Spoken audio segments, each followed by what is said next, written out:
बारिश हो या शाम की चाय, कुछ नमकीन और क्रंची हो जाए। आज बनाते हैं एक ऐसी चटपटी रेसिपी जो चाय के साथ होती है बिल्कुल perfect. Crispy, spicy and full on munching वाली नमकीन चनाचूर। तो चलिए शुरू करते हैं। तो यहाँ पे मैंने भुना हुआ चना, काजू, मूंगफली, कड़ी पत्ते, थोड़े से कटे हुए गिरगोले, भिगोए हुए चने की दाल को अच्छे से पोंछकर, साबूदाना और आलू को धो के मैंने कद्दूकस कर लिया था। और यहाँ पे मैंने थोड़ा सा लिया है कतरनी चूड़ा। और हम इस चनाचूर में डालेंगे थोड़े से मखाने भी। और हमें एक प्लेट में थोड़ा सा किशमिश और कटे हुए बादाम ले लेना है। और यहाँ पे सभी दिखाई हुई चीज़ों को हम तेल में अच्छे तरीके से फ्राई कर लेंगे। तेल में फ्राई करने के बाद ही इन सारी चीज़ों में क्रिस्पीनेस आएगी और हमारा चनाचूर बिल्कुल क्रिस्पी क्रिस्पी तैयार होगा। तो अब मैं यहाँ पे एक कढ़ाई में ले लूँगी ढेर सारा रिफाइंड ऑयल, क्योंकि मैंने जो भी चीज़ें दिखाई है उसे हम तेल गर्म होने पे अच्छे तरीके से डीप फ्राई कर लेंगे।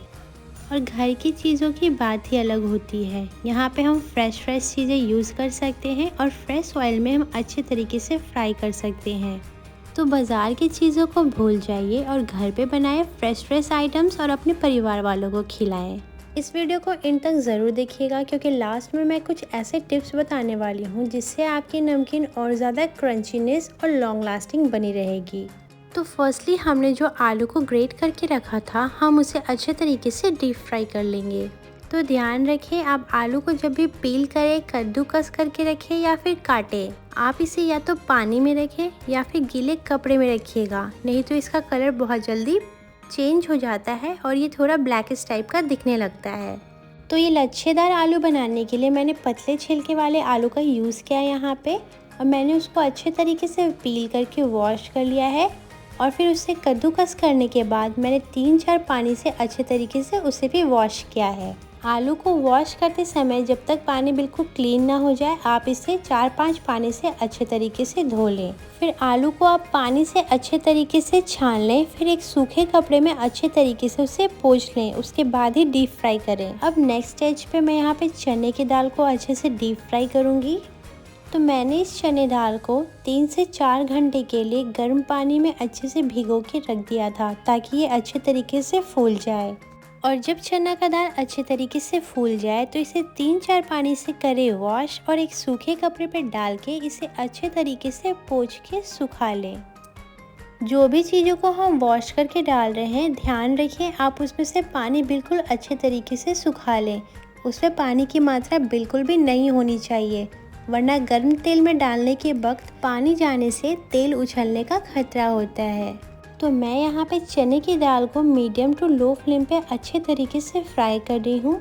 हमें इसे पिंकिश और लाइट गोल्डन ब्राउन होने तक अच्छे से डीप फ्राई कर लेना है। तो यहाँ पे ऑलमोस्ट हमारा चना का दाल फ्राई हो गया है। हम इसे 1 से 2 मिनट के लिए और अच्छे से डीप फ्राई कर लेंगे। अब आप यहाँ पे देख सकते हैं कि हमारा चना का दाल बिल्कुल अच्छे से फ्राई होके बिल्कुल कलर में चेंज हो गया है और बहुत ज़्यादा क्रंची तैयार हुआ है। अब नेक्स्ट हम फ्राई करेंगे यहाँ पे साबूदाने को। तो यहाँ पे साबूदाने को थोड़ी सावधानी के साथ ही आप डीप फ्राई करें, क्योंकि इसे तलते वक्त इसमें से तेल के छींटे बाहर आते हैं। इसलिए इसे डीप फ्राई करते वक्त आप वहाँ पे से थोड़ा दूर हो जाइएगा। मैं तो इसे फर्स्ट टाइम ट्राई कर रही हूँ, इसलिए मुझे इसका कोई आइडिया नहीं था, लेकिन बनाने के बाद मैं ये चीज़ें आपके साथ शेयर कर रही हूँ।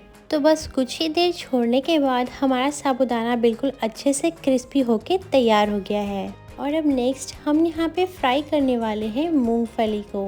हमें मूंगफली को बस 1 मिनट के लिए या उससे कम तक में ही फ्राई करना है। इतने में ही वो बिल्कुल अच्छे से डीप फ्राई होके रेडी हो जाते हैं। यहाँ पे इस नमकीन चनाचूर को बनाने में हमने जिन जिन चीज़ों का यूज़ किया है वो अपने आप में ही बहुत ज़्यादा फ़ायदेमंद है। और सबसे बड़ी बात कि ये नमकीन हम घर पे बना रहे हैं, तो हम जो चाहे अपने मन पसंदीदा ड्राई फ्रूट को भी इसमें अच्छे तरीके से फ्राई करके डाल सकते हैं। तो ये क्रिस्पी और क्रंची एक नमकीन भी तैयार हो जाता है और इसी बहाने से सब लोग ड्राई फ्रूट्स भी खा लेते हैं। तो अब आप यहाँ पे देख सकते हैं कि हमारी मूंगफली भी बिल्कुल अच्छे से डीप फ्राई होके तैयार हो चुकी है। अब हम इसका तेल अच्छे से निकाल लेंगे और मूंगफली को साइड में रख देंगे। तो डीप फ्राई करते करते यहाँ पे हमारा तेल थोड़ा सा ठंडा हो गया था, तो हम इसे थोड़ी देर के लिए गर्म होने के लिए छोड़ देंगे। अब नेक्स्ट यहाँ पे मैंने सूखे हुए नारियल यानी गिरगोले को अच्छे तरीके से छोटे छोटे पीसेस में काट कर उसे भी डीप फ्राई कर लिया है। हमें इसे बस कुछ सेकंड्स के लिए डीप फ्राई करना है। तो नारियल को हल्का पिंकिश होते ही हम इसे अच्छे से तेल से बाहर निकाल लेंगे। नारियल हमारा बहुत जल्दी डीप फ्राई हो जाता है, इसलिए हमें इसे फ्राई करने में ज़्यादा टाइम नहीं लगता है। और अब नेक्स्ट जो हम फ्राई करने वाले हैं वो बिल्कुल फ़ायदे से भरपूर है और इस चीज़ के फ़ायदे की जितनी तारीफ़ करें वो बिल्कुल कम है।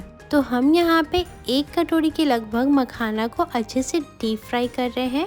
मखाने में लो कैलोरीज और हाई फाइबर होते हैं, तो इसको खाने से हमारी भूख भी कंट्रोल में रहती है और हमारा टमी भी फुल रहता है। तो हम जैसे वेज लवर्स के लिए मखाना एक बहुत ही अच्छा सोर्स है प्रोटीन का, जिसमें होता है लो फैट और 0 कोलेस्ट्रॉल, जो दिल के लिए बहुत ही ज़्यादा अच्छा होता है और उससे हेल्दी भी रखता है।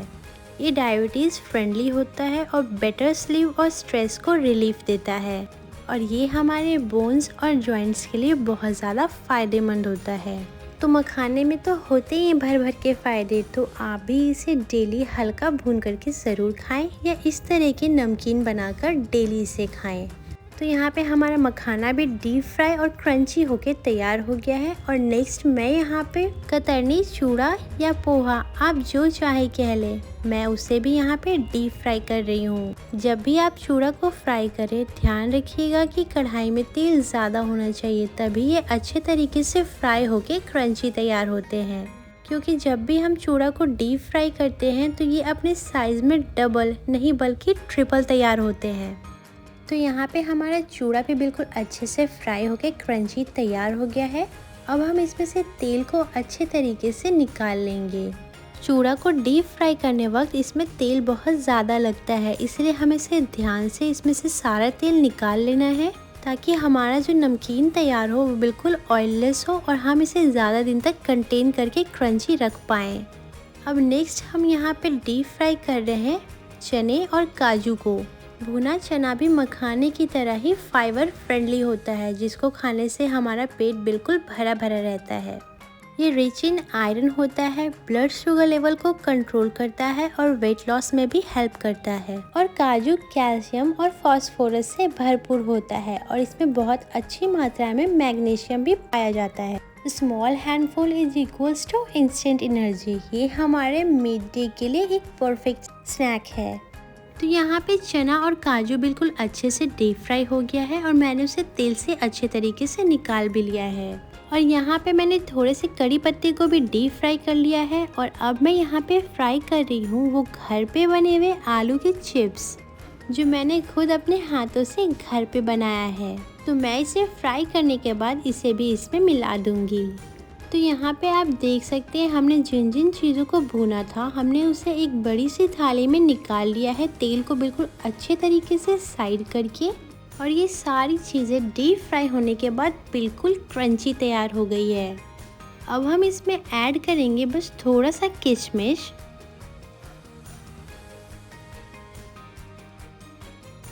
थोड़ा सा पिस्ता को भी मैंने फ्राई कर लिया था, मैं उसे भी यहाँ पे ऐड कर रही हूँ। और मैंने थोड़े से बादाम को काट लिया था, मैं उसे भी इसमें मिला दूँगी। इन सब को मिलाने के बाद हम इस चनाचूर को स्पाइसी और मसालेदार तैयार करेंगे। तो उसके लिए मैंने यहाँ पे लिया है लाल मिर्च पाउडर। लाल मिर्च पाउडर को हम यहाँ पे अच्छे से डालेंगे। फिर मैं यहाँ पे डाल रही हूँ इसमें थोड़ा सा धनिया पाउडर। सारे मसाले डालूँ और हल्दी ना डालूँ, तो मैं यहाँ पे डाल रही हूँ थोड़ा सा हल्दी। इससे हमारे चनाचूर का कलर और भी ज़्यादा सुंदर आएगा। फिर हम यहाँ पे डाल रहे हैं भुना हुआ जीरा मसाला। मसाले तो हमने डाल दिए हैं और चनाचूर भी चटपटा हो गया है, पर नमक के बिना ये चनाचूर में स्वाद नहीं आएगा। तो अब मैं यहाँ पे डाल रही हूँ इसमें नमक। ये सारी चीज़ों को डालने के बाद हमें इसे हल्के हाथों से सबको मिला लेना है। ध्यान रहे कि कोई भी चीज़ें मिलाते वक्त क्रश ना हो जाए। फिर लास्ट में इसमें डालें चाट मसाला और एक और मसाला जो हम यहाँ पे डालने वाले हैं वो है गरम मसाला। और इसको चटपटा बनाने के लिए मैं अमचूर डालना तो भूल ही गई। अब मैं यहाँ पे मिला दूँगी अमचूर पाउडर। इन सबको हल्के हाथों से मिला ले और हमने जो चिप्स को तल करके रखा था उसे ठंडे होने के बाद हम अपने हाथों से क्रश करके उसे भी इसमें मिला देंगे। तो बस ये हमारी चटपटी क्रंची मसालेदार नमकीन चनाचूर बनकर हो गई है तैयार। अब आप इसे एयर टाइट कंटेनर में स्टोर करके 1 मंथ या 2 मंथ तक आराम से रख सकते हैं।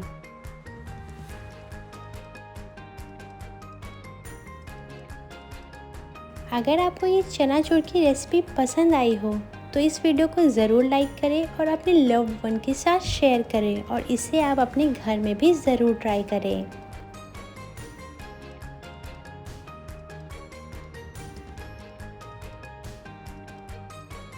Thank you. Keep watching.